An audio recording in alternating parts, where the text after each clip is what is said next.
Hey guys, today's mini short series is on training during pregnancy. This is a massive topic. I'm a qualified pre- and postnatal athleticism coach, which is one of the top certifications worldwide for training during and after pregnancy.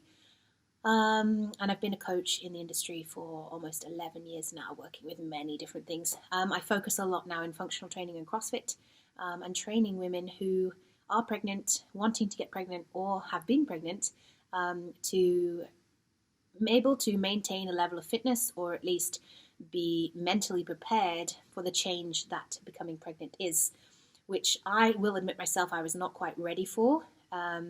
These initial first 3 months, I've found training very difficult. Motivation has been super low because I've been so tired. When I try to train, my heart rate just boosts up super fast, and it comes down quite quickly still because I'm still pretty fit. But I get hot and the heart rate's super high and it's just uncomfortable. So I want to make sure that I'm being careful for the baby and myself, especially as I also have a back injury at the same time. So that's something that I'm managing. But just some general tips, and maybe you've heard it before, but listen to what your body is doing. Is your heart rate jumping up? If so, maybe this is not the time to do super intense metcons or to lift super heavy.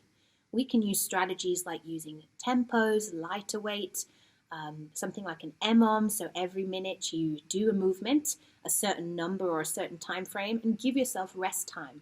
So intervals, but not high intensity intervals. Something that's just getting you moving, getting the body, blood flowing, because that's very healthy for you and the baby as well. Working on core movements, especially, in the first trimester, before we start to get any extra pressures happening on the core, it's good to keep strengthening the core. I've been liking to keep in movements that I know I might have to take out later, like push-ups, pull-ups, more dynamic movements possibly, because I want to avoid pressure on the pelvic floor later on during pregnancy when you already have the baby bearing down. Thinking of how I'm breathing, how I'm sitting, how I'm standing from day to day. This is something that I've been working with for a long time, so I already am quite conscious of these things. But if you haven't thought about it, it's really useful to think about, okay, during the day, how am I sitting at my desk if I'm sitting down?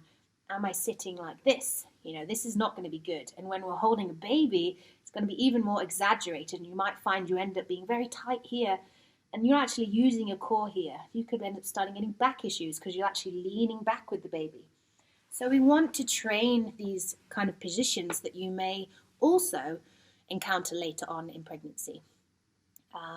So you can check through some of my videos for examples on breathing exercises, on what movements would be really good. We can do farmer's carries. There's so much we can work with, and then at certain points when we've assessed symptoms and we're listening to the body, we can take those movements out, regress the movement, and continue training if our body feels good and we don't have any bad symptoms. So it's really important to know your body. Think about how you're breathing. Are you someone who really breathes up in the chest like this when you're doing certain movements? I do when I'm running. So for me, as the baby would be growing, it's coming up and maybe pushing on my lungs a little bit more. I'm not going to get as much breath in there. Are you someone who breathes into this area or someone who breathes down? Maybe that's not something we want to be having as the baby grows bigger. So being conscious and sitting down and just breathing, feeling where that pressure is going, feeling where the air is going in the body, is going to help hopefully later on with minimizing issues that can occur post-pregnancy. We have the separation of the linea alba, we have pelvic floor issues, potentially there's prolapse issues as we've had the birth, depending on what experience we have. And all these things we can try to help minimize by adjusting the training for what is good now. Can you run when you're in your third trimester? Yes, you probably can. Will you get symptoms after running? Maybe, maybe not. But it's not necessarily that moment in time that we're thinking of. We're also thinking of postpartum, which is not just the first 6 weeks. It's not just the first year.